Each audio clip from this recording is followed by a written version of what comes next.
বন্দে পুরুষোত্তমম বন্দে পুরুষোত্তমম বন্দে পুরুষোত্তমম। ইষ্টপ্রাণ দাদা ও মায়েরা সকলের প্রতি রইল আমার আনন্দিত জয়গুরু পরম দয়াল শ্রী শ্রী ঠাকুর অনুকূল চন্দ্রের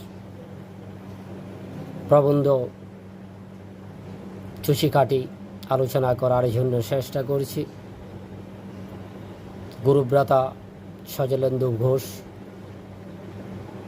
বলছেন, ঘুরি পেরিয়ে তো সেই একই কথা, বিবাহ, দীক্ষা, শিক্ষা, ইষ্ট স্বার্থ প্রতিষ্ঠা।